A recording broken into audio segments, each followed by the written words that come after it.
Shalom, shalom, graça e paz a todos os nossos amigos, aos nossos irmãos, discípulos ao corpo de Cristo, Deus vos abençoe.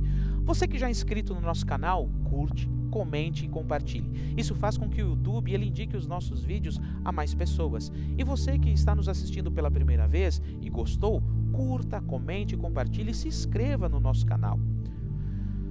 Assim você receberá as notificações de todos os materiais que estaremos disponibilizando todas as semanas. E dentro do nosso canal ali do Ministério, nós temos outras mensagens, séries, seminários, cultos do nosso Ministério e também pedimos que você entre e se aproprie de todo o conhecimento, de todas as ministrações que ele tem e cresça na graça e no conhecimento. Então vamos lá, papel e caneta na mão, Bíblia e mente aberta e vamos para a continuação do nosso tema. Qual que é o nosso tema? A apostasia teológica. Veja esta imagem ali, o 66. Na primeira parte que nós falamos foi o primeiro 6, o número do homem, o 6, o número de homem na esfera política global. Falamos no vídeo anterior sobre o número do homem na esfera teológica, a apostasia teológica. E hoje vamos fazer a segunda parte da apostasia teológica.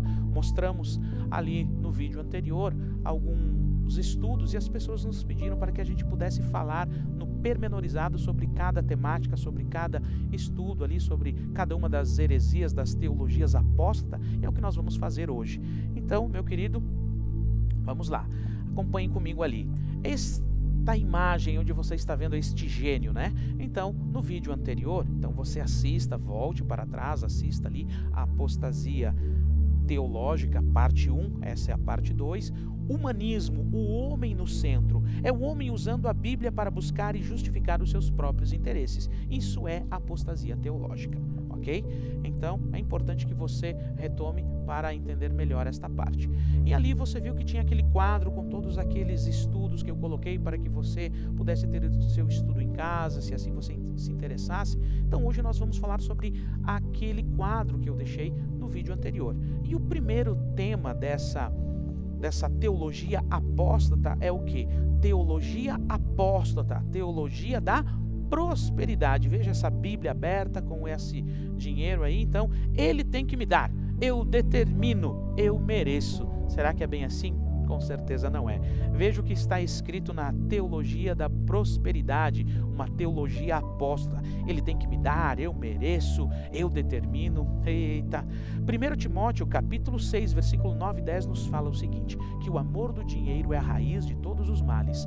É importante que você leia todo o texto e o contexto das referências que nós temos aqui, para que você se aproprie de todo o conhecimento, para que ninguém te engane, para que ninguém te iluda, para que ninguém minta para você, para que você se aproprie desses valores e dessas verdades eternas para a sua vida, porque estamos em um tempo onde a apostasia é real, ela é verdadeira, ela está acontecendo, ela está permeada em todos os níveis da igreja e nós precisamos entender sobre isso.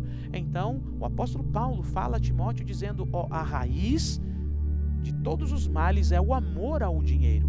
E nós entendemos que muitas vezes muitos líderes, muitos pastores, muitas denominações acabam priorizando o foco da sua mensagem, do seu trabalho, não em Jesus, não em almas, não na eternidade, mas unicamente na prosperidade das coisas que perecerão, que permanecerão aqui e não nas coisas que são eternas. Então, por isso, ela é uma das piores e uma das mais conhecidas teologias apóstatas, que dão as costas para a verdade, porque a verdade é Cristo Jesus.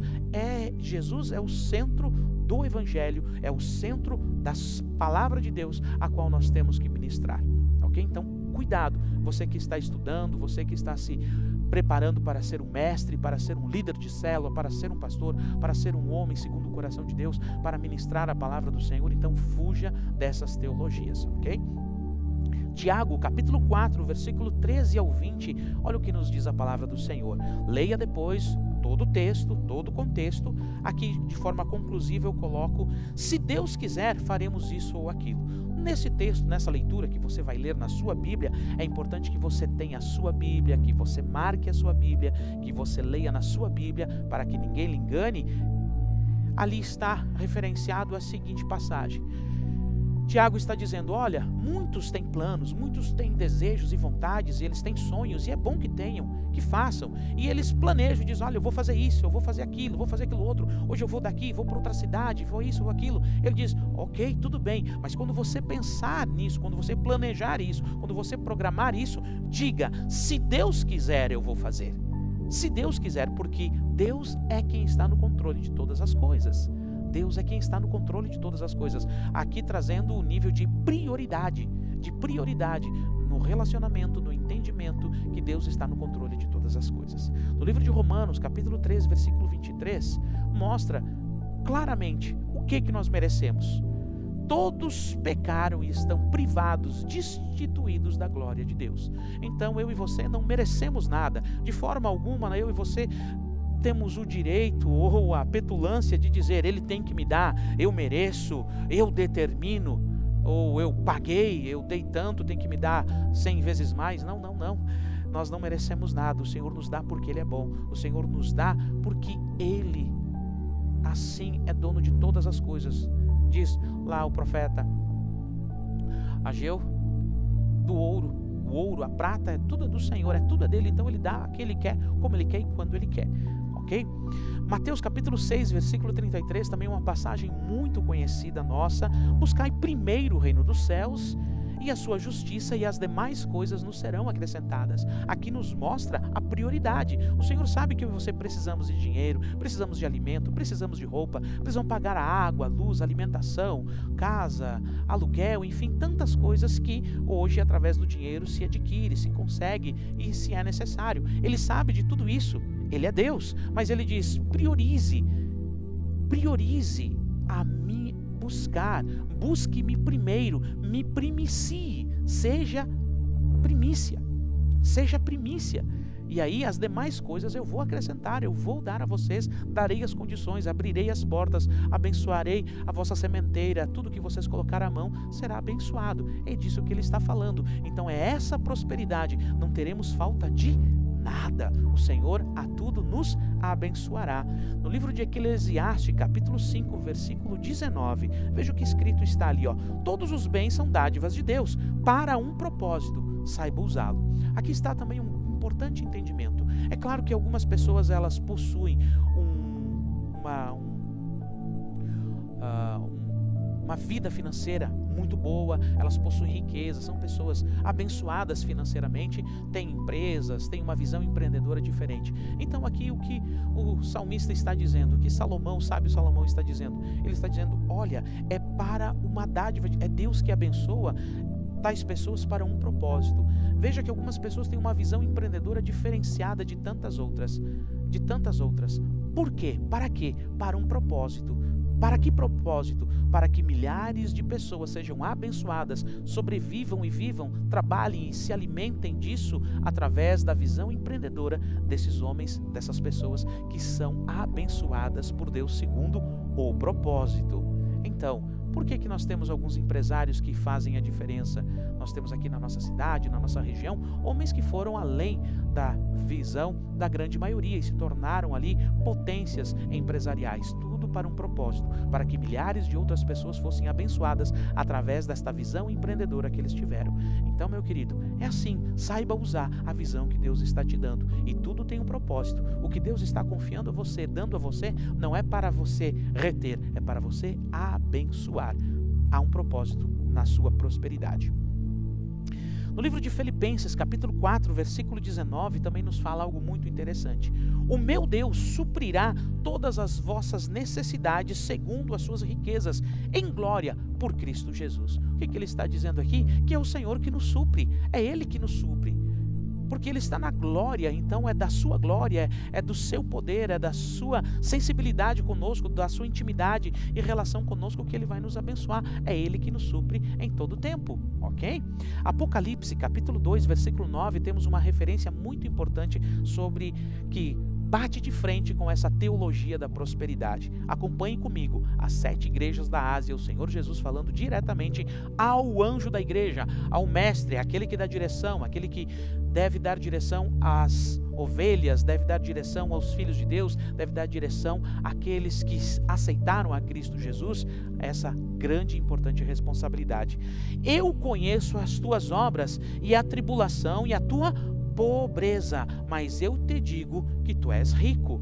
A igreja de Esmirna, Jesus está dizendo à igreja de Esmirna, ao anjo da igreja, a todos os membros daquela igreja ali referenciada, dizendo: olha, aos olhos dos homens, a sociedade, vocês são uma igreja pequena, vocês são uma igreja humilde, vocês são uma igreja que não tem dinheiro, vocês não têm posses, vocês não têm terreno, vocês não têm um prédio lindo, vocês não têm isso, não têm aquilo, mas eu digo para vocês que aos olhos dos homens, vocês são pobres, mas aos meus olhos, ao meu coração, vocês são ricos, porque vocês pregam o evangelho puro e simples, vocês pregam o centro da palavra de Deus, vocês pregam Jesus, vocês pregam a salvação. Então é isso que ele está falando à igreja de Esmirna.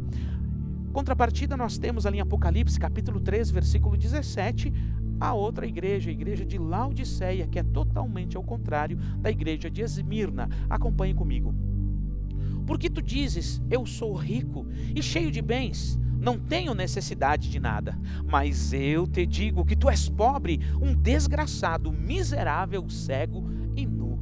Essa é a visão que Deus tem da igreja de Laodiceia. E assim hoje muitas igrejas se encontram nesta mesma situação. Líderes que pregam a teologia da prosperidade como foco, como essência do seu ministério, da sua pregação e da sua vida.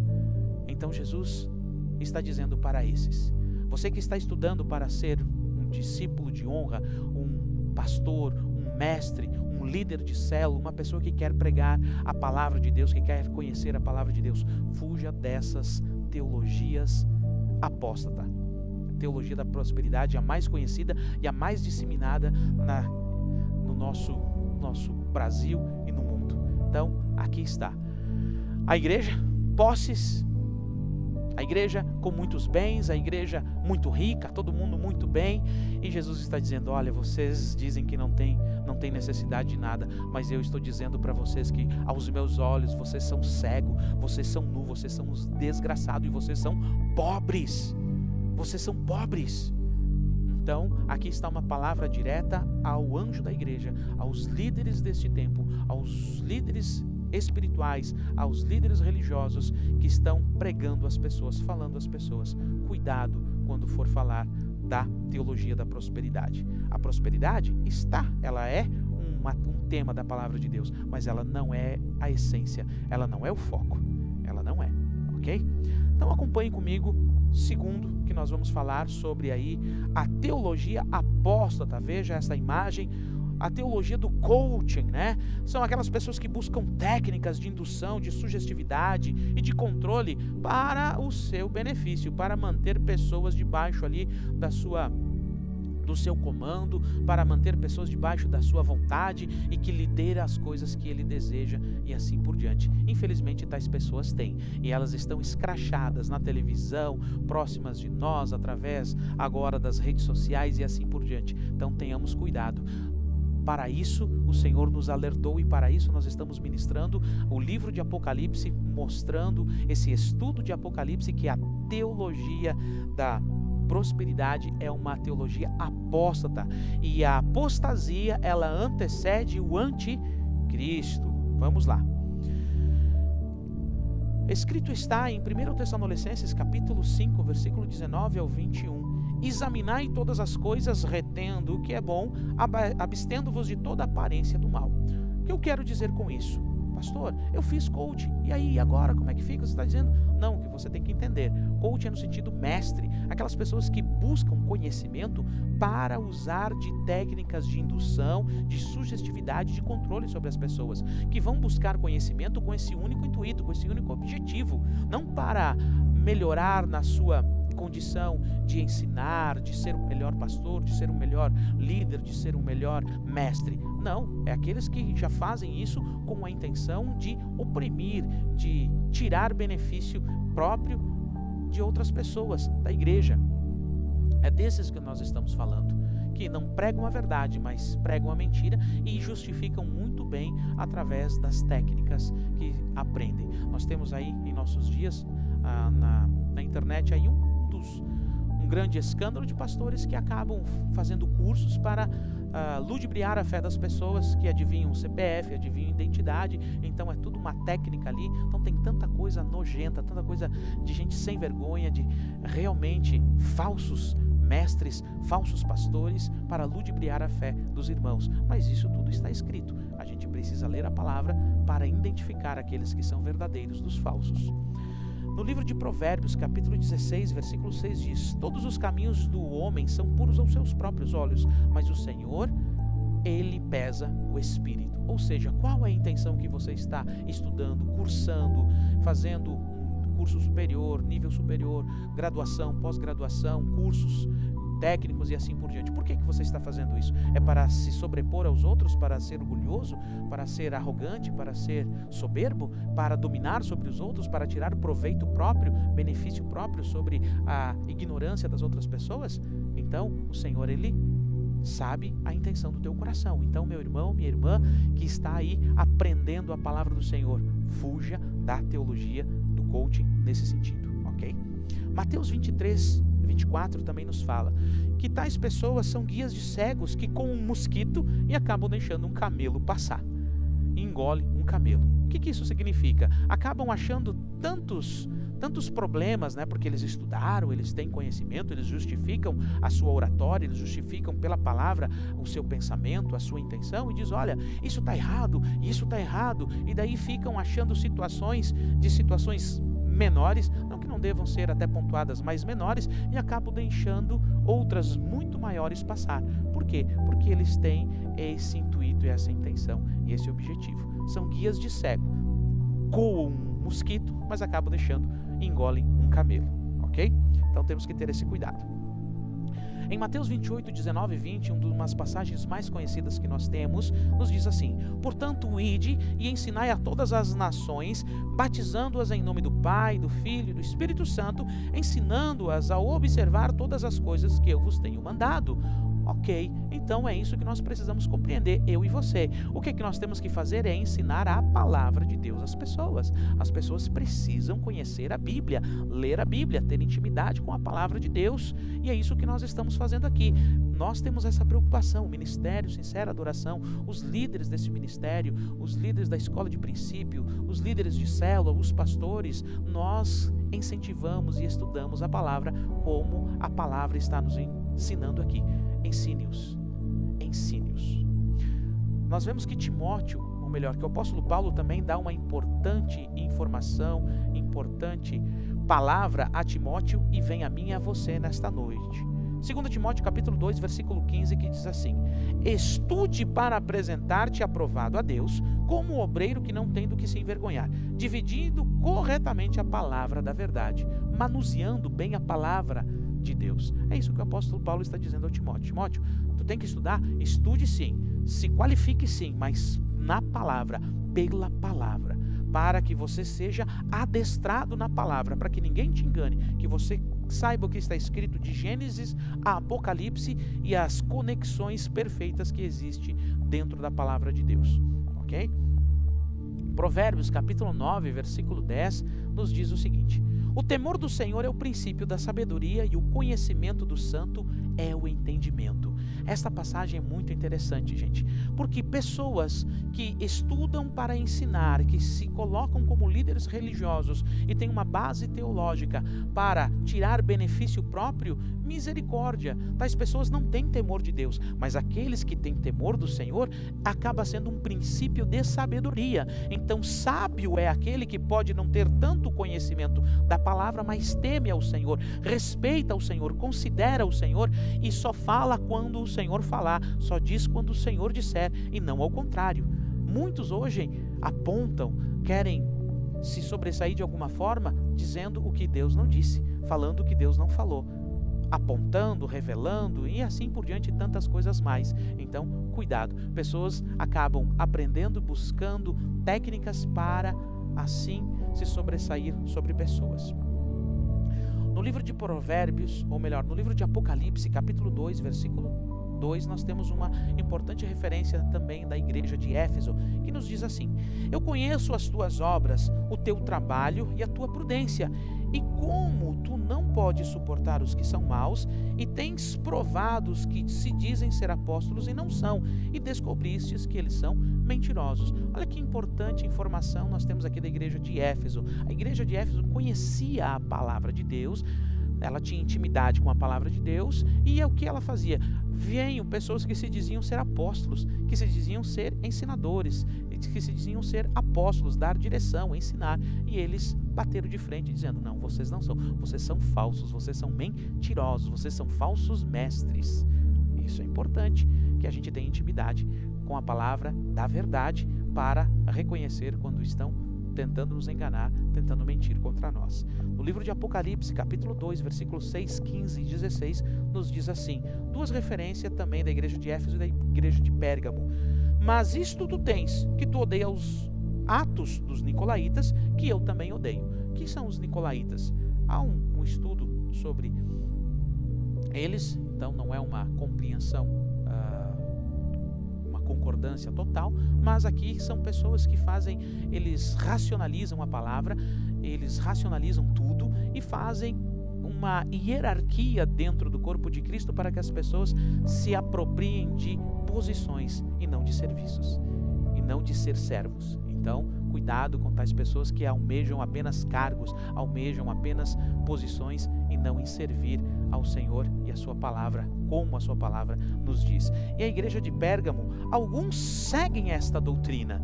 Olha ali, ó, arrepende-te, virei a vocês com a verdade. Então muitos acabam seguindo as doutrinas daqueles falsos mestres, daqueles que pregam a teologia apóstata de falsos mestres, coachings, que é isso que significa a palavra coach, mestre. Qual é a próxima? Vamos lá então. Veja essa imagem desta igreja aí, é uma igreja aqui no Brasil, ali no Brás, né? Teologia apóstata, outra muito importante aqui que a gente fale sobre isso, judaísmo messiânico.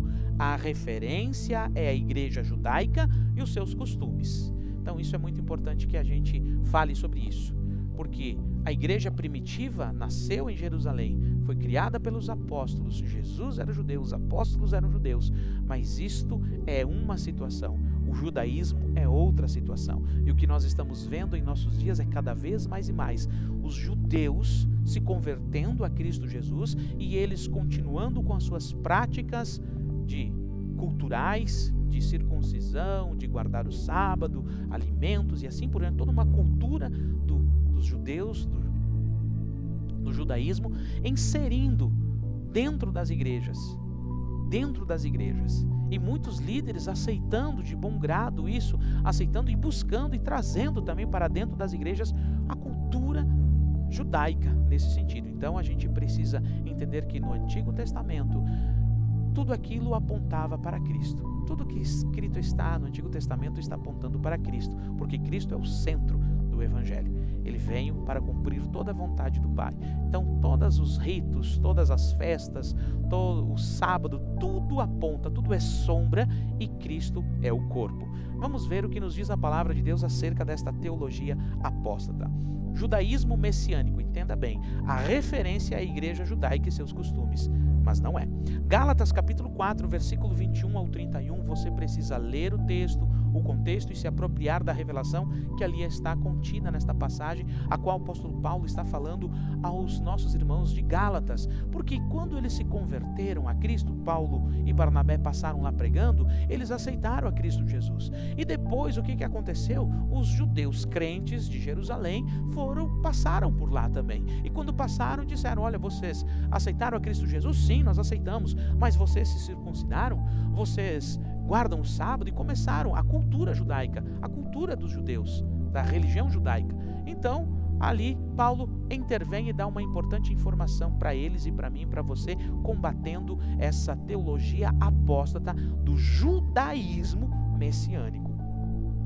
Porque está escrito que Abraão teve 2 filhos, um da escrava e o outro da mulher livre.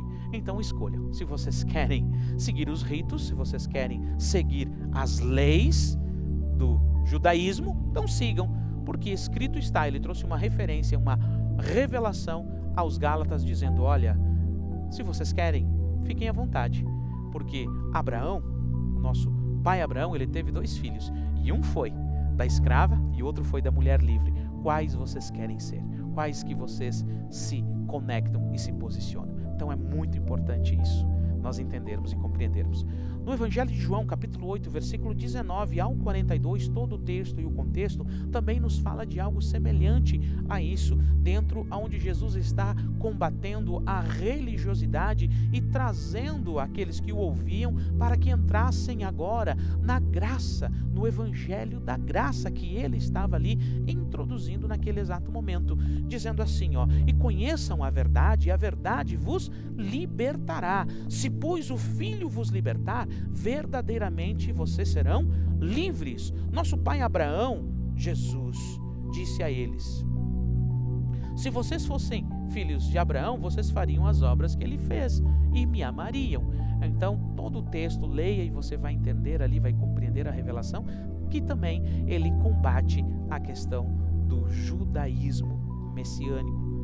Então, é importante que a gente tenha essa compreensão. Em 1 Pedro, capítulo 1, versículo 1 ao 15, nós temos outra importante informação do próprio apóstolo Pedro. Lembram que ele era judeu, ele passa um processo muito importante sobre essa questão. Ele também é difícil para ele compreender, largar da sua cultura, da sua fé que ele tinha, da sua religiosidade, porque ele era judeu, ele tinha uma cultura. E aí Jesus fala com ele, o Espírito Santo fala com ele, ele tem visão do lençol, ele vai na casa de Cornélio, lembra? Então tem várias ações muito importantes para que o apóstolo Pedro também compreenda e entenda esta parte aqui.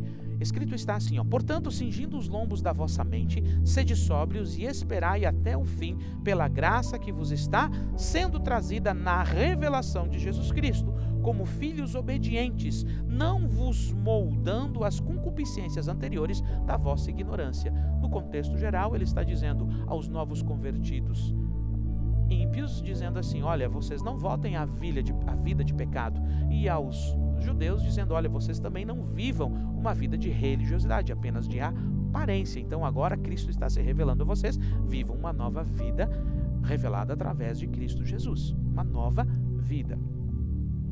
Nós temos aqui o primeiro concílio da igreja. Essa referência é muito linda. Marque, leia. É importante que você leia, que você marque na sua Bíblia sobre isso. Atos dos Apóstolos, capítulo 15, versículo 1 ao 30, nós temos o primeiro concílio da igreja primitiva. Hoje não se faz mais isso, mas deveríamos fazer. Nós deveríamos, os grandes líderes religiosos da nossa nação e de outras nações deveriam se reunir e dizer, olha, isso nós vamos pregar e isso nós não podemos pregar. Aí não aconteceria o que eu estou falando aqui, essa apostasia. Não teria essas divergências teológicas. Por que que isso não acontece? Por que que hoje não acontece o concílio? Porque todos têm os seus interesses pessoais. Ninguém quer parar de pregar o que está pregando porque vão perder benefícios. Então, por isso que nós estamos pregando contra a apostasia. Nós estamos aqui trazendo orientação contra essas teologias apóstatas, que no caso aqui, a teologia do judaísmo messiânico. Porque isso também aconteceu. Quando você lê ali em Atos capítulo 15, versículo 1 ao 30, acompanhem comigo aqui. A menos que sejam circuncidados conforme o método de Moisés, não serão salvos. O que aconteceu? Paulo e Barnabé estão plantando igrejas em todos os lugares. Então os gentios estão se convertendo a Jesus. Os judeus que se converteram a Jesus depois da morte, ressurreição, o batismo com o Espírito Santo, Pedro pregando poderosamente, 3.000 almas no seu primeiro discurso, na sua primeira ministração, ali se convertem. Então os judeus estão se convertendo ao Senhor Jesus, mas eles ainda têm a cultura deles, eles têm ainda a sua religiosidade ainda a ser tratada e trabalhada. Então alguns do meio deles começaram a passar nas cidades, nas igrejas que estavam sendo plantadas por Paulo e Barnabé, e começam a pedir para eles, vocês aceitaram Jesus? Sim, aceitamos Jesus. Pois então, vocês foram circuncidados? Não fomos. E aí começou um atrito entre os judeus de Jerusalém, messiânicos que acreditavam em Jesus, e os cristãos gentios. Então eles entendiam que tinha que ser que nem os prosélitos, aqueles que de outras nações se convertiam ao judaísmo, precisam ser circuncidados, precisam guardar o sábado, não comer tal comida, toda aquela liturgia que existe dentro do judaísmo. Então houve um concílio, uns estavam ali defendendo uma posição e outros defendendo outra posição, mas o que conta é o que Cristo revela e traz. E aí o que aconteceu? O primeiro concílio, estão lá numa discussão tremenda, leia todo o texto e você vai ver que linda esta revelação. E eles chegaram a um consenso, todos os apóstolos, todos os líderes, os mestres ali em Jerusalém da igreja primitiva, entraram em discussão sobre o que pregar, o que não pregar, e chegaram a um consenso. Qual foi o consenso? Então, aos gentios, aqueles que não são da nossa cultura, vocês vão impor a eles o seguinte, vão ensinar a eles o seguinte. Escrito está ali, ó: rejeitem as coisas sacrificadas aos ídolos, o sangue, animais estrangulados e a prostituição. Viu? Que fantástico isso?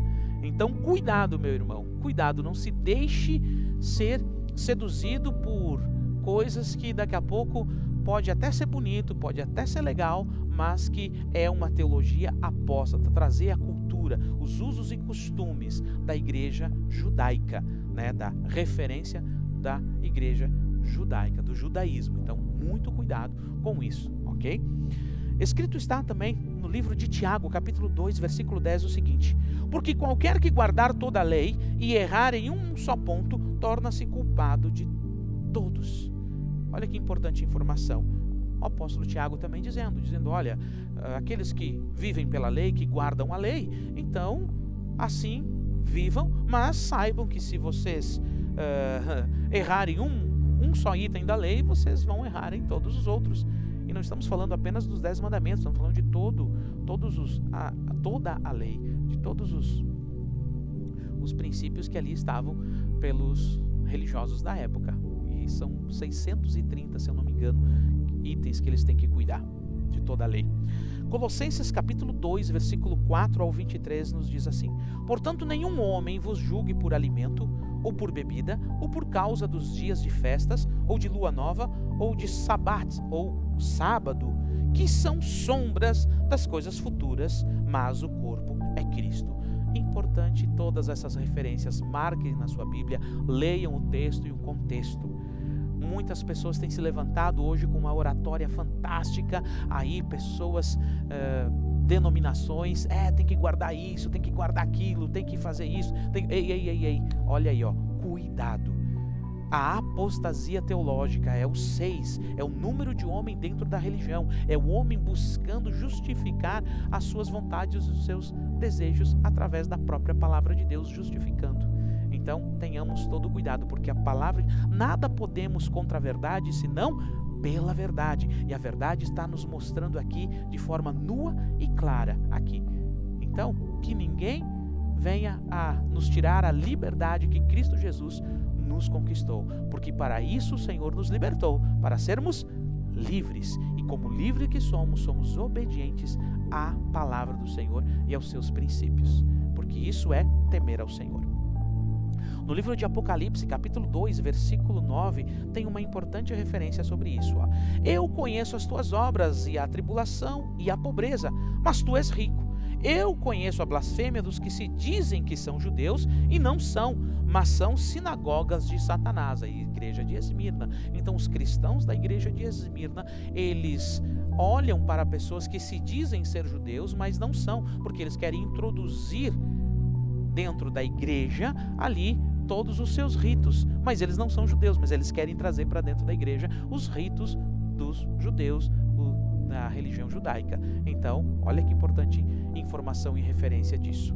Também escrito está em Apocalipse capítulo 3, versículo 9: eis que farei aos da sinagoga de Satanás. O que é sinagoga? É um lugar onde se reúne para aprender e para ensinar e ler a Torá, ler a palavra. Sinagoga, e de quem que é? De Satanás, porque querem introduzir apenas mentiras, falsidades, teologia apóstata, contrária à verdade, aos que se dizem ser judeus e não são. Novamente, ó, se dizem ser judeus, mas não são, mas mentem.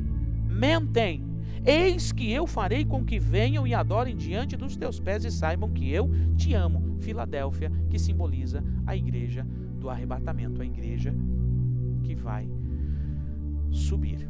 Ok? Então, olha que interessante isso. Vamos para a próxima, então. Estamos aqui mostrando apenas de forma simples, de forma objetiva, para que você possa aprender e não venha a vacilar de forma e de maneira nenhuma. Que não venhamos a cair na apostasia teológica. O número de homem, o 666, o número da besta, é o número de homem, é o homem na esfera política, a política dando as costas para os princípios e os valores de Deus, e também na teologia, na palavra de Deus. O homem se achando no direito de ensinar aquilo que bem entende, justificando para os seus próprios bens. As teologias apóstatas, ok? Veja essa aí, essa imagem, teologia apóstata, a graça libertina. Isso também traz muita confusão dentro das igrejas e confunde muito a mente das pessoas. Levante a mão e seja salvo agora e continue como está. Então isso é um grande engodo, uma grande mentira, esta tal da graça libertina, né? Essa graça que é uma desgraça, como alguns falam, que a pessoa ali, tu aceita Jesus? Sim, eu aceito Jesus. Beleza, então tu é salvo. Não, não é salvo por ter apenas levantado a mão. Existe uma responsabilidade dentro disso. Vamos ver o que nos diz a palavra do Senhor.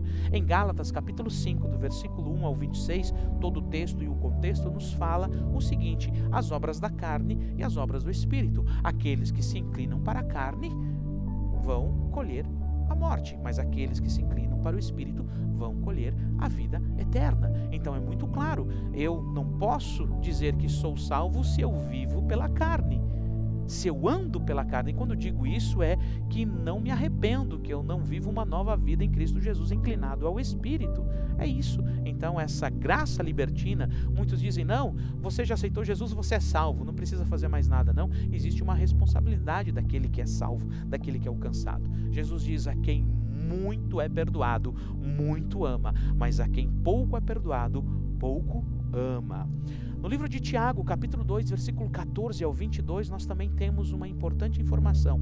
Assim é a fé, se não tiver as obras, ela é morta em si mesmo. Uma grande discussão existe acerca disso, sobre a importância das obras, a importância da fé, mas Tiago está dizendo, olha, se você é salvo, as obras estão para os salvos. Quem é salvo produz obras referente à sua salvação. Então é isso que ele está falando. Ele não está valorizando as obras. Ele está dizendo, olha, tu diz que tem fé, então me mostra as tuas obras. Porque se você diz que acredita, então me mostra o que você faz por acreditar nisso. Eu te mostrarei as minhas obras, porque é nisso que eu acredito. Então, a importância de termos uma salvação abençoadíssima. Não acharmos que somos salvos e vamos viver uma vida à la vontade. Hoje, como eu já tenho dito aqui, o crente Raimundo, um pé na igreja e um pé no mundo. Não, de forma alguma. No livro de Hebreus, capítulo 10, versículo 26, também nos diz o seguinte: porque se pecarmos voluntariamente, depois de termos recebido o conhecimento da verdade, já não há mais sacrifício pelos nossos pecados, de forma consciente. Então, veja bem, não existe essa teologia da graça libertina, ok? Então, seguindo em frente, o apóstolo Pedro novamente, 1 Pedro, capítulo 3, versículo 8 ao 18, também fala, leia, por favor, marque na sua Bíblia sobre isso. Tendo uma boa consciência para que enquanto falam mal de vós, como que malfeitores, fiquem envergonhados por falsamente acusarem o vosso bom comportamento em Cristo. O que ele está dizendo aqui? As pessoas falaram de Jesus, vão falar de vocês também. É isso, Jesus falou isso e o apóstolo está endossando isso. Olha, que as pessoas vão falar de você, tenha certeza que elas vão falar de vocês, porque se falaram de Cristo, vão falar de vocês também. Mas que quando falarem, que seja mentira. É isso que ele está dizendo. Então, ou seja, quem é salvo tem uma conduta de vida diferenciada e não vive numa graça libertina. Eu sou salvo, agora eu posso todas as coisas. Não é assim. Existe uma responsabilidade, ok?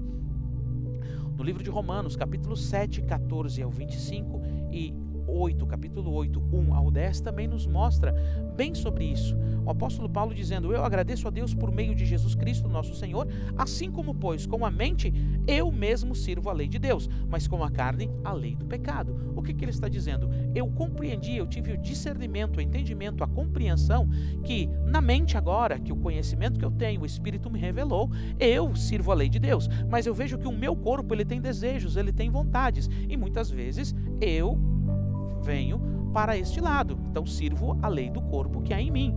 E na sequência do capítulo 8 ele diz: mas agora, como eu tenho esse discernimento, antes eu não tinha, agora eu tenho, sabe quem que eu vou alimentar mais? Sabe a quem eu vou dar mais razão? Não vou dar razão à minha carne, eu vou dar razão ao meu espírito. Apenas você precisa ler todo o texto para ter essa compreensão. É isso que o apóstolo Paulo ensina e nos mostra sobre a graça libertina. Então, há responsabilidade sim na salvação que o Senhor nos confia. Ela é de graça, mas ela não é barata. Ela custou algo muito caro e você sabe muito bem o que é. Em Mateus capítulo 11, versículo 25 ao 30, nós temos ali uma importante informação, um chamado que Jesus faz, dizendo: ei, vinde a mim todos vós que estáis cansados e sobrecarregados, e eu vos darei descanso. Tomai sobre vós o meu jugo e aprendei de mim, porque sou manso e humilde de coração, e encontrarei descanso para as vossas almas. Jesus está dizendo, vinde a mim. Ele vai auxiliar, ele vai ajudar, mas ainda teremos o peso da carga. Ele vai dividir o peso da carga que nós estamos fazendo. Então precisamos aprender do Senhor, a Ele ir e com Ele caminhar e dividir o peso da nossa caminhada, ok? Então a nossa vida, ela sim tem responsabilidades de cristão como somos. Segundo aos Coríntios capítulo 6, versículo 1 ao 3, também nos traz essa informação: não dando em nada ocasião de tropeço, para que o ministério não seja censurado ou culpado, mas em todas as coisas aprovando-vos como ministro de Deus. Essa é a nossa responsabilidade, de homens, de mestres, líderes de célula, pastores, homens e mulheres segundo o coração de Deus, que querem dar bom testemunho, que querem receber do Senhor naquele dia e se alegrar diante dele e receber dele o galardão. Uma recompensa que nós não sabemos o que é, mas será uma recompensa maravilhosa das mãos do Senhor. A salvação, a coroa da vida, ela é gratuita. Quando o Senhor se revela e nós dizemos obrigado, Senhor, por se revelar a nós. Mas agora, neste momento, nesta palavra que o apóstolo Paulo dá aqui, ele diz: olha, vocês façam boas ações, vocês têm uma conduta regrada, organizada, como o Senhor os orienta, os aperfeiçoando diariamente, para que vocês não dêem mau testemunho, porque se vocês derem mau testemunho, sabe o que vai acontecer? O evangelho vai ser censurado, as pessoas vão falar mal de vocês, e não é o que está acontecendo, não é o que está acontecendo com tantas pessoas, com tantos líderes, com tantos cristãos, com tantos ministérios. Por quê? Porque está escrito que isso iria acontecer, é a apostasia teológica. As pessoas estão vivendo uma vida libertina dentro da igreja, em cima do altar e assim por diante, e separa, e casa, e troca, adultera, mente, briga e tantas outras coisas mais. Então, misericórdia. Tem líderes aí que já casaram mais de 7 vezes, enfim, tem tantas coisas que têm acontecido, que o Senhor tenha misericórdia de mim e de você. Aquele que está em pé, cuide para não cair, ok?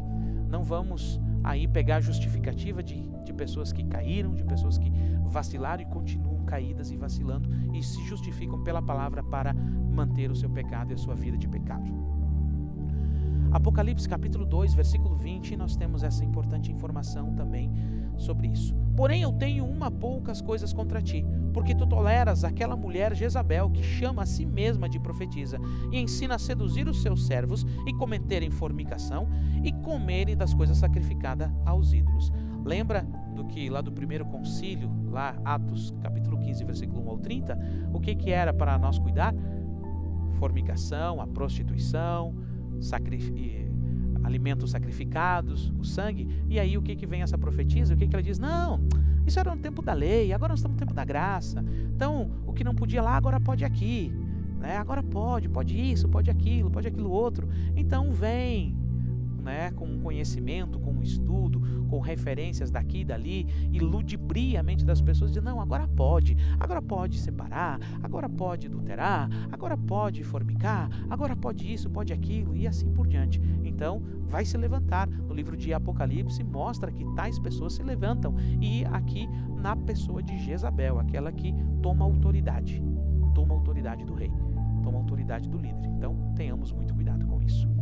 Acompanhe comigo a próxima ali, ó. Teologia apóstola, mais uma, tá? Salvação por obras, que é o contrário, é aqueles que uns acham que a salvação, tá salvo, não tem responsabilidade, né, libertina, mas tem aqueles o quê, ó, que é por obras, né? Se você fizer isso ou aquilo, se você não fizer isso ou aquilo, você não vai para o céu. Veja o que está escrito em Efésios capítulo 2, versículo 8 e 9. Pois pela graça sois salvos por meio da fé, e isso não é de vós mesmos, isso é o dom de Deus, não das obras, para que nenhum homem se glorie, porque Cristo Jesus, ele conquistou a nossa salvação naquela cruz, ele pagou todas as nossas dívidas, todos os nossos pecados, então a ele é referenciado a nossa salvação. Cristo nos salvou, Cristo nos justificou, Cristo nos ligou a Deus novamente, então a ele toda a honra e toda a glória e todo o louvor, todo o reconhecimento. Por isso que nós vamos entrar no reino do amado, porque reconhecemos o Filho de Deus, aquele que cumpriu a vontade do Pai. Então, aqui está, não é por obras. Pastor, mas então não devo fazer obras? Não é isso que eu estou falando. Eu não posso me basear em obras. Ok? Olha o que nos diz Gálatas capítulo 2, versículo 16. Sabendo que um homem não é justificado pelas obras da lei, mas pela fé de Jesus Cristo. Mas também cremos em Jesus Cristo para que pudéssemos ser justificados pela fé de Cristo, e não pelas obras da lei, porque pelas obras da lei nenhuma carne será justificada. Esse é o entendimento, essa é a compreensão, que é pela fé, mas as obras têm a sua importância pela nossa conduta de vida naquilo que cremos, mas é pela fé. A honra e a glória é do Senhor Jesus. Em Hebreus capítulo 11, versículo 1 em diante, nos fala também sobre isso. E todos estes, tendo obtido um bom testemunho através da fé, não receberam a promessa, tendo Deus preparado alguma coisa melhor para nós, para que eles sem nós não fossem ser aperfeiçoados. Tudo é pela fé. Vejam que ali são vários os exemplos, pela fé Abraão, pela fé Noé, pela fé Moisés, então são vários os exemplos, tudo é pela fé. E a fé dá uma sequência de obras, mas a fé vem em primeiro lugar. Porque eu creio, eu faço, porque creio, eu pratico. Então as obras estão para a fé, e não a fé para as obras. Tito capítulo 3, versículo 1 ao 11, importante que você leia todo o contexto e o texto. Mas quanto à benignidade e o amor de Deus, nosso Salvador, para com os homens apareceu, não pelas obras da justiça que houvéssemos feito, mas segundo a sua misericórdia, mas salvou pela lavagem da regeneração e da renovação do Espírito Santo. Amém, glória a Deus. 1 Coríntios capítulo 3, versículo 10 ao 17. Segundo a graça de Deus que nos é dada, como um sábio mestre de obras, eu pus a fundação, e outro edifica sobre ela. Mas cada homem fique bem atento como edifica sobre ele. Porque nenhum homem pode pôr outro fundamento além do que já está posto, o qual é Jesus Cristo. Ou seja, eu sou salvo porque Cristo é a base. Eu estou edificando a minha vida cristã em Cristo. Ele me salvou. E a partir deste ato salvífico que eu me apropriei, aceitando a Ele, Ele pagou todo o preço, agora eu construo a minha vida. As obras que eu faço, eu estou construindo e demonstrando em quem eu tenho crido. É isso que ele está dizendo, não existe outra base. Não é nem a graça libertina e nem salvação por obras. A salvação, ela vem através de Cristo Jesus, mas há uma responsabilidade pela fé, que eu assim me movo. Colossenses capítulo 2 Tessalonicenses, capítulo 2, versículo 14 e 17, diz assim: mas o homem natural não recebe as coisas do Espírito de Deus, porque lhe parecem loucura, mas para conhecê-las, porque elas são discernidas espiritualmente. Mas aquele que é espiritual julga todas as coisas, mas ele mesmo não é julgado por homem algum, ou discernido por homem nenhum. Porque nós discernimos essas coisas, que a salvação não é por obras, a salvação é pela graça, mediante a fé que o Senhor nos concede. Colossenses 3, capítulo 3, versículo 1 ao 17. não mintais uns aos outros, pois que já vos despistes do velho homem com os seus feitos e vos vestistes do novo homem, que se renova para o conhecimento segundo a imagem daquele que o criou. Então a gente renovou a nossa mente, entendemos agora que não são por obras, embora as obras tenham a sua importância para testemunho e conduta de vida daqueles que salvam. As obras estão para a salvação e não ao inverso. Apocalipse, capítulo 2, versículo 19, uma importante informação sobre a salvação por obras, essa teologia apóstata, né, que muitos acreditam que tem que fazer obra. Vamos fazer obra porque é pelas obras que nós somos salvos. Não, é pela graça. Eu conheço as tuas obras, e a caridade, e o serviço, e a fé, e a paciência, e que as tuas últimas obras são mais do que as primeiras. Então, a igreja de Tiatira, uma igreja que se tornou corrupta e idólatra, Jesus está dizendo a essa igreja, diz, olha, vocês trabalham muito, vocês fazem muitas obras, e as que vocês estão fazendo agora são maiores e numerosas do que as anteriores, mas eu tenho contra ti uma coisa, que vocês deixaram o primeiro amor. Ok? Então, aqui mostra que as obras, elas têm um valor sim, mas ela não é valor para a salvação. Não é valor para a salvação. Então, a salvação não vem pelas obras. Elas testificam algo, mas é preciso que tudo isso que estou testificando esteja conectado direto na essência, que é Cristo Jesus, que é a fé. Ok? Vamos para o próximo aqui. Isso aqui também é muito importante. Isso tem acontecido muito. Muitas pessoas têm se deparado, se escandalizado com situações que têm acontecido através da televisão, através da internet. Líderes, pastores, pessoas que têm utilizado muito dessa teologia aqui, ó, teologia apóstata. Que teologia é essa? A cobertura do medo. Líderes, pessoas que dizem assim, ó, se você sair da minha igreja, você vai perder tudo e vai acontecer um desastre na sua vida. Vai acontecer isso e aquilo outro. Isso é uma teologia do medo, que é manter as pessoas debaixo, né, do castigo, do medo, de palavras negativas. Veja comigo o que de fato nós temos que cuidar. Escrito está em Efésios, capítulo 4, versículo 1 ao 16, assim, a conclusão. E ele mesmo deu alguns por apóstolos, e alguns por profetas, e alguns para evangelistas, e alguns para pastores, e outros para professores, para o aperfeiçoamento dos santos, para a obra do ministério, para a edificação do corpo de Cristo. Então, aqui está o apóstolo Paulo dizendo ao livro de Efésios, dizendo, meu querido, se o Senhor te levantou, faça muito bem feito aquilo ao qual você é chamado. Não utilize de outras ferramentas, de outras coisas para oprimir o povo, porque você não tem esse direito. Você foi escolhido, separado, chamado para ser aqui ó, um pastor, um professor, um mestre, e o que você vai desenvolver é para aperfeiçoar as pessoas dentro do ministério, para edificar o corpo, não é para prejudicar, não é para matar, não é para escandalizar, não é para reprimir, não é para expulsar, não é para escandalizar, mas é para edificar o corpo de Cristo. Então, cuidado você, líder, você, pastor, você, líder religioso, que muitas vezes se toma ali, como muitas vezes Pedro se tomou pelo nervosismo, e fala o que não deve, toma atitudes que não deve, e depois mantém esse posicionamento machucando as ovelhas de Cristo Jesus. Então, muito cuidado, porque esta é uma teologia apóstata, e muitos têm se utilizado dela, utilizando de medo, falando para as pessoas, sai, vai ver lá, vai acontecer um acidente, vai isso, aquilo, e amaldiçoa, e tantas coisas mais. Não foi para isso que o Senhor te chamou. Ele te chamou para que você edifique o corpo de Cristo. Mateus capítulo 18, versículo 15 ao 22 também nos fala algo importante sobre isso. Porque onde estiverem 2 ou 3 reunidos em meu nome, ali eu estou no meio deles. Muitos líderes religiosos acabam dizendo, não, lá naquela igreja não tem Deus, lá naquela igreja não, é só aqui que tem, vem aqui, que aqui é que Deus opera, aqui que tem. Não, aonde estiverem 2 ou 3 reunidos no nome de Jesus, Ele está no meio. Então, meu querido, não caia nessa mentira, não utilizem de forma e de maneira nenhuma essa teologia apóstata de querer causar medo nas pessoas, dizer não, porque lá isso, não, porque aqui sim é que a coisa acontece, lá não acontece, Deus está aqui, lá Deus não está. Não utilize disso.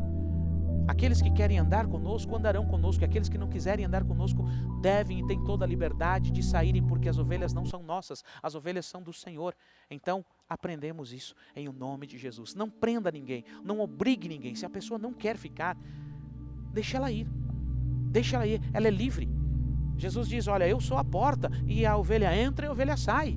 Então, porque eu e você queremos estar segurando pessoas e utilizar desse subterfúgio de medo, dessa teologia que é contrária à verdade? Jesus é amor, e é com amor que ele trata a ovelha. Através da palavra, ele usa com moderação, trazendo a doutrina, ensinamento e confrontando. Isso sim, nós fazemos e devemos fazer, mas não usar desse subterfúgio do medo, dessa teologia apóstata do medo. Lucas capítulo 11, versículo 20 ao 28 diz assim: quem não está comigo é contra mim, e quem comigo não ajunta, espalha. Então, de que lado eu e você queremos estar? De que lado muitas vezes esses líderes que utilizam dessa teologia estão? Não estão do lado de Jesus, porque estão espancando, porque estão dividindo, que estão espalhando aqueles que deveriam estar dentro, deveriam estar junto. Então, receba entendimento, receba compreensão e mude se talvez você tenha essa inclinação do teu temperamento, da tua consciência, ou você acha que é assim que tem que ser, né? Então, muito cuidado. Marcos capítulo 9, versículo 38 ao 50 também nos traz ali um texto e um contexto que fala sobre isso. Porque quem não é contra nós é por nós. Lembra do texto? Estavam lá algumas pessoas que eram discípulos de Jesus, viram Jesus fazer, viram os apóstolos fazer, os discípulos fazer, e eles foram também fazer, pregar o que Jesus estava pregando e expulsar demônio como os apóstolos Jesus estava fazendo. E aí uns disseram, olha, nós repreendemos porque aqueles lá não estão com a gente, eles deviam estar aqui com a gente, eles estão lá no outro lado fazendo o que nós estamos fazendo, nós repreendemos porque eles não têm autoridade. Jesus, não, peraí, quem não é contra nós é por nós. Então deixe que eles preguem, deixe que eles expulsem os demônios, deixe que eles libertem as pessoas, porque eles estão fazendo o que eles aprenderam aqui conosco. Então não retenham, não precisam estar todos aqui, ok? Compreensão e entendimento? Vamos lá. Lucas capítulo 11, 33 ao 36 fala, a luz do corpo é o olho. Se pois o teu olho for bom, também todo o teu corpo será cheio de luz. Mas se o teu olho for mau, também o teu corpo todo será mau, será cheio de trevas. Aqui fala sobre candeia dos olhos. Então muitas vezes o que acontece? Os líderes acabam utilizando dessa teologia apóstata, que é a cobertura do medo, né? Acabam utilizando isso porque eles ainda não foram tratados, ainda há trevas neles. Então, em nome de Jesus, que haja uma libertação. Você que me ouve nesse momento, que você ore na direção do teu líder, ore na direção de algum pastor, de alguém que você conheça, para que haja luz nos olhos desse líder e você seja também luz em nome de Jesus, porque às vezes está tão ruim por dentro, há trevas, que consequentemente vai utilizar somente de trevas, só vai ofender, magoar, machucar e usar dessa cobertura do medo. Mateus capítulo 10, versículo 26 ao 28, conclusivamente diz assim: e não temais os que matam o corpo, mas não podem matar a alma. Temei antes aquele que pode destruir tanto a alma como o corpo no inferno. Aqui Jesus está dizendo, olha, sabe, vocês não devem temer os homens. Ah, mas foi um apóstolo. Ah, mas foi um bispo. Ah, mas foi um homem cheio do Espírito Santo. Ele estava sapateando, estava falando língua estranha e disse, se eu não desse, e se eu não fizesse, e se eu fizesse isso ou não fizesse aquilo, ia acontecer isso e aquilo. Ei, não tema o homem. Não tema o homem. Sabe quem que você tem que temer? Quem que você tem que considerar que é alguém que de fato tem poder e autoridade para fazer alguma coisa? Que é, aqui ele diz, olha, temam a Deus, porque Ele sim, Ele pode, Ele tem esse poder, Ele tem essa condição de lançar o teu corpo, lançar a tua alma no inferno, mas Ele não quer fazer isso, Ele não quer fazer isso, mas Ele sim tem poder e autoridade para fazer isso, Ele pode fazer, mas os homens não podem fazer isso, os homens não podem lançar a tua alma no inferno e o teu corpo junto, mas Deus pode. Então temam e respeitem a Deus, não temam aos homens, o que eles podem fazer ao corpo de vocês. Ok? Então não tema a homem nenhum, independente de qualquer coisa, de qualquer manifestação que possa estar acontecendo, não tema a homem, tema a Deus, respeite, considere e leve em consideração a Deus. Apocalipse capítulo 13, versículo 2, nós temos também a igreja de Sardes, a igreja da Reforma, uma importante informação sobre isso, ó. Sê vigilante e fortalece os que permanecem, que estão prontos para morrer. Meu Deus, ó, eles estão prontos para morrer, eles não têm medo da morte, eles não têm medo, porque eu não achei as tuas obras perfeitas diante de Deus. Então, está ali uma importante informação, a igreja da Reforma, ela mudou para melhorar. Apocalipse capítulo 3, versículo 10 diz assim: porque tu guardastes a palavra da minha paciência, eu também te guardarei na hora da tentação que virá sobre todo o mundo, para provar os que habitam sobre a terra. Ou seja, vai acontecer situações difíceis e adversas na nossa vida? Sim, mas nós não tememos o que o homem pode nos fazer. Nós não tememos o que o homem pode falar contra nós. Nós tememos a Deus, respeitamos e consideramos, porque Ele sim tem guardado a nossa vida. E a igreja aqui de Filadélfia, ok? Já estamos finalizando aqui então a última parte para nós fechar esse entendimento, fechar essa segunda parte da teologia apóstata, né? A apostasia teológica, melhor dizendo. Teologia apóstata, só a minha igreja salva, usos e costumes, etc. O nível de heresia. Então veja aí essa imagem, né? Então é bem isso aí. Heresia é isso aí, ó.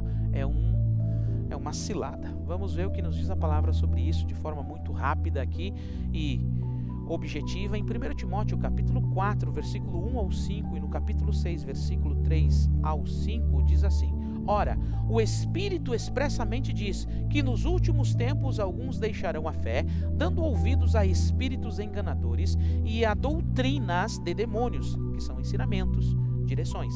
Se alguém ensina de outro modo, e se não conforma com as sãs palavras do nosso Senhor Jesus Cristo e com a doutrina que é segundo a piedade, apartem-se de tais. Então, meus queridos, muitas pessoas seguem por falta de conhecimento, o meu povo perece, diz a palavra do Senhor. Muitas pessoas vivem uma vida de prisão, uma vida de religiosidade, porque seguem heresias, seguem homens que justificam as suas heresias para dominar sobre pessoas. E aqui o apóstolo Paulo está dizendo, olha, não sigam, mas nos últimos dias virão homens que eles terão esse domínio, terão esse poder sobre outras pessoas. Eles influenciarão de tal forma, eles justificarão as suas doutrinas, ensinarão doutrinas falsas, mentiras, de tal forma que as pessoas vão seguir. Então, cuidado com esses. 2 Pedro capítulo 2, 1 ao 22, todo o texto aqui conclusivamente para você entender. Mas também houve falsos profetas entre o povo.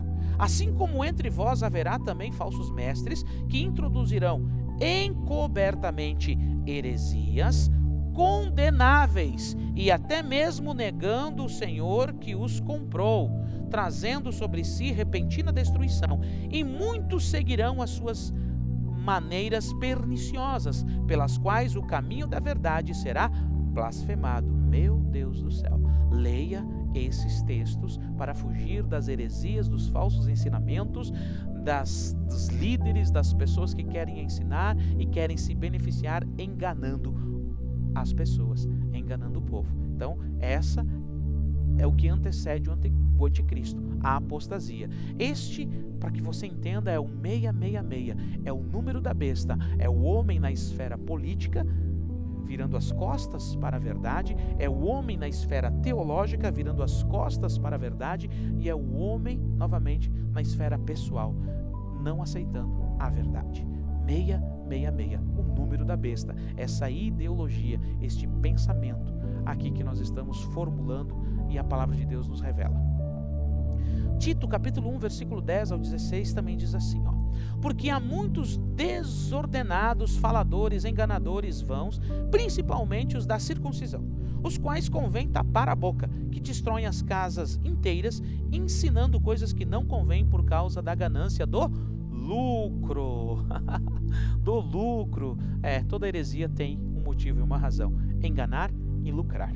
2 Timóteo capítulo 3, versículo 1 ao 9 e capítulo 4, versículo 1 ao 5, conclusivamente também nos diz assim: sabe, porém, isto, que nos últimos dias perigosos tempos sobrevirão, porque haverá homens amantes de si mesmo, avarentos, presunçosos, orgulhosos, blasfemos, desobedientes a pais e a mães, ingratos, profanos, sem afeto natural, irreconciliáveis, falsos acusadores, incontinentes, cruéis, inimigos daqueles que são bons, traidores, obstinados, soberbos, mais amantes dos prazeres do que amantes de Deus.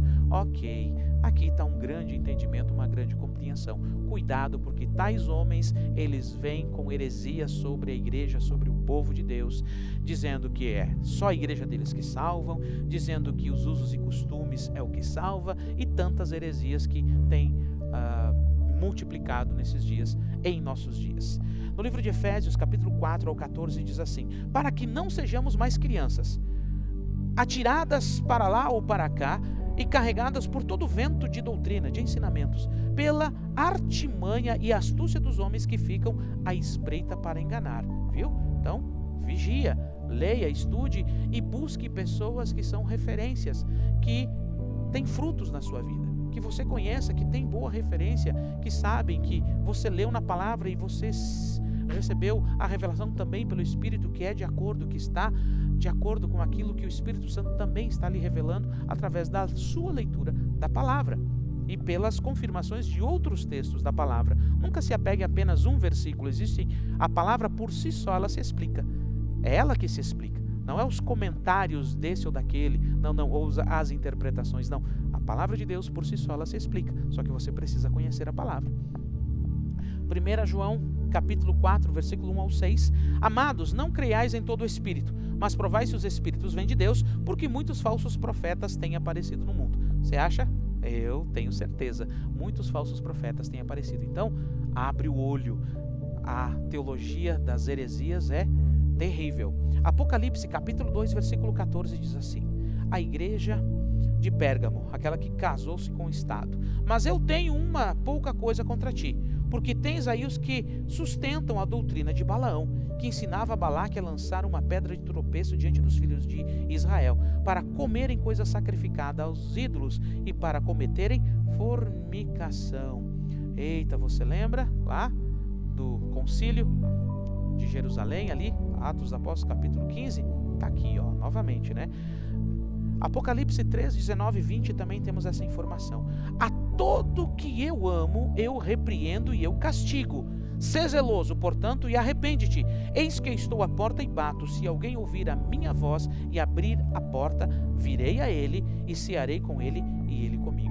Esse texto aqui é um dos mais tristes que nós temos que ler no livro de Apocalipse. Um dos mais tristes. Porque Jesus, ele está falando a um líder de uma igreja, mas ele não está dentro dela, ele está fora dela. E ele diz: eu estou na porta, eu estou batendo, eu quero entrar. Se vocês ouvirem, eu vou entrar e vou cear com vocês. Então, meu querido, em nome de Jesus, que a apostasia teológica não esteja criando raiz na sua vida, na sua vida espiritual, no seu convívio religioso. Você que caminha conosco, caminha em outra denominação, você que está aprendendo agora, que você não entre no engano da religiosidade, não entre no engano de pessoas que tentam nos enganar através da mentira, da falsidade da palavra, ok? Então, aqui está. A ganância de Balaão, que foi o que nós lemos anteriormente, para finalizarmos esse pensamento e essa confirmação sobre a apostasia teológica. A ganância de Balaão, ali ó, dois pensamentos, ou é um ou é outro, e agora o que eu faço, A ganância de Balaão. Aonde escrito está? Judas capítulo 1, versículo 10 e 11 diz assim: estes, porém, falam mal do que não sabe, mas aquilo que naturalmente conhece, como animais irracionais, nestas coisas se corrompem. E ai deles, porque entram pelo caminho de Caim e correram gananciosamente em direção ao erro de Balaão por recompensas. Então, todos os líderes que acabam entrando nas teologias apóstata, eles têm um desejo, uma vontade. Eles querem se brindar com as recompensas. São homens, mulheres, pessoas que têm um conhecimento, eles têm dons e talentos, mas infelizmente estão enganando através da teologia apóstata, onde isso nos foi revelado aqui, nos foi pontuado aqui. É um entendimento, uma compreensão que nós temos, porque antes que venha o anticristo, virá a apostasia. Esse é o entendimento que temos, e estamos vivendo este tempo de grande apostasia como nunca vivemos antes. Veja agora, para finalizar mesmo, aí essa imagem, a grande Babilônia, a igreja prostituta. É aqueles que migram entre o relacionamento Deus e o mundo, Jesus e o mundo, santidade e pecado. Escrito está em Apocalipse capítulo 18, versículo 1 ao 5, assim: E depois destas coisas eu vi outro anjo descer do céu, tendo grande poder, e a terra foi iluminada com a sua glória. E ele gritou poderosamente com uma forte voz, dizendo: Babilônia, a grande, caiu, caiu, se tornou a habitação de demônios, e o antro de todo espírito imundo, e gaiola de toda ave imunda e odiável, porque todas as nações beberam do vinho da ira da sua fornicação, e os reis da terra cometeram fornicação com ela, e os mercadores da terra se enriqueceram pela abundância das suas iguarias. Eu ouvi a voz do céu que dizia: Sai dela, povo meu, para que não sejais participante dos seus pecados, e para que não recebam as suas pragas, porque os seus pecados têm chegado até o céu, e Deus se lembrou das suas iniquidades. Então está aqui uma referência importante, uma afirmação e um alerta revelado no livro de Apocalipse, capítulo 18, a mim e a você, dizendo: ei, se você teve acesso a essa informação, a este conhecimento, a essa revelação, então o que você está fazendo dentro de uma congregação, debaixo de um líder apóstata, debaixo de uma teologia apóstata? Sai dela, larga desses líderes, saia dessas denominações, saia dessas teologias demoníacas apóstatas, porque elas estão cumprindo o papel delas, porque a apostasia antecede o anticristo. Então, meu querido, se não quer sofrer as consequências que virão àqueles que amam essas teologias, sai dela, povo meu, diz o Senhor Jesus. A apostasia moderna, finalizando. A igreja antiga estava disposta a morrer por causa da fé. A igreja moderna está disposta a o quê? A negociar. R.C. Sproul, a qual nasceu em 1939 e faleceu em 2017. Um grande teólogo, um homem de Deus que também se preocupava com essa temática que nós estamos aqui falando. Ele me ama, eu afirmo. Jesus me escolheu. Caso contrário, temo que eu nunca o teria escolhido. Afirmo, me referenciando em João capítulo 15, 16, 1 João 4, 19 e Efésios 1, 4. Obrigado, Jesus, por me escolher e se revelar a mim através do teu Espírito e da tua palavra. Então você, meu querido, peço mais uma vez, nos apoie, nos ajude a continuarmos os nossos estudos. Nós precisamos aí de mais pessoas no nosso canal, se inscrevendo no nosso canal para receber essas palavras de vida eterna, essas revelações, esse entendimento, esses estudos especiais. Então, convido você a curtir, comentar, compartilhar e fazer indicações. Convide pessoas, convide amigos a se inscreverem no nosso canal para que a gente alcance um número expressivo e possamos aí, a palavra de Deus, chegar ao maior número de pessoas possíveis. Então, o nosso próximo estudo, acompanhe, será a terceira parte do 666, o número da besta. A apostasia política global, a apostasia teológica, e no próximo estudo que estaremos postando aqui será a apostasia pessoal. O importante é ser feliz. Eita nós! Grande abraço, Deus abençoe e até o próximo estudo.